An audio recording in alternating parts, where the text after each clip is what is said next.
Hey, ICHE family. I've said for years that homeschooling can bring out some of the worst in you, but by God's grace can produce the best fruit in the long haul. I couldn't help but think this week of a story I read probably 25 years ago that had a big impact on my life. And this father had like a 3-year-old daughter, had a birthday, and they had several kids over for her birthday party. Well, after he opened up her gifts, they all wanted to play with the little girl's gifts, but she didn't want to share with them.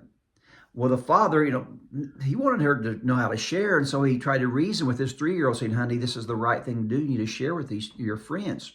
No, I don't want to.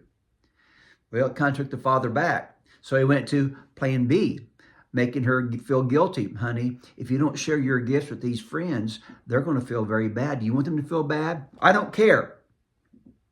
So he went to number 3. Hey, I've got some candy I'll give you. He bribed her. She said, I don't want candy. Well, by this time, he was getting really embarrassed, so he went to number 4, threatening. Young lady, if you don't share your toys, you're going to be in trouble. I don't care. So finally, what did he do?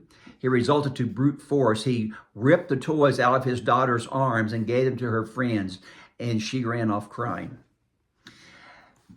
Now, obviously, this dad wanted to teach his daughter how to share, but upon reflection, he said, to be honest, I was more concerned about what those parents thought of me as a man and as a husband, as a father, than I did about my child's natural maturation process. He said, I was wrong. And that caused me to think how often we as people do things not for the betterment of our children, but to save face for ourselves. And folks, that's especially true in the homeschooling community. You have some folks who have some very strong convictions, and they sometimes have a way of making you feel unspiritual if you don't have the same convictions. But I want to encourage you with this thought today. Our family's in the book of Job right now, one of our favorite books. And I've shared with my children on several occasions, Job's comforters thought they knew what was right. They thought they had God's heart, and they didn't. And man, they really pressured Job, didn't they? Used sarcasm, they were not very nice.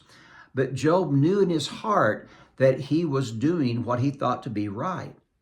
And so I want to encourage you as parents, when it comes to what other people say and do, yes, be teachable. Yes, receive correction if you're wrong, but also be faithful to who God is in you. As a father, as a husband, as a mother, as a wife, and also be true to who God is to your children as well. That means they're on their own timetable. Yes, they might do something that embarrasses us. That's happened to us on many occasions. But we can't lose sight of the overall goal. The goal is not to have our pride satisfied. It's for our children to rise up in the admonition, fear of the Lord. And again, that can be a kind of a wayward process at times. It's just not a linear line, right? And so today, take home for this, take 5 is this. Don't let other people's approval dictate to you how you relate and act with your children. Yes, you might be embarrassed. Yes, your child might be wrong, but you see, you're looking down the road, not just at right now for your child's development, and definitely not for you saving your own face. I hope this makes sense to you. I hope it's an encouragement because, man, as parents, we need it, do we not? So God bless you. Remember, people's opinions should matter less to you than your child's natural development.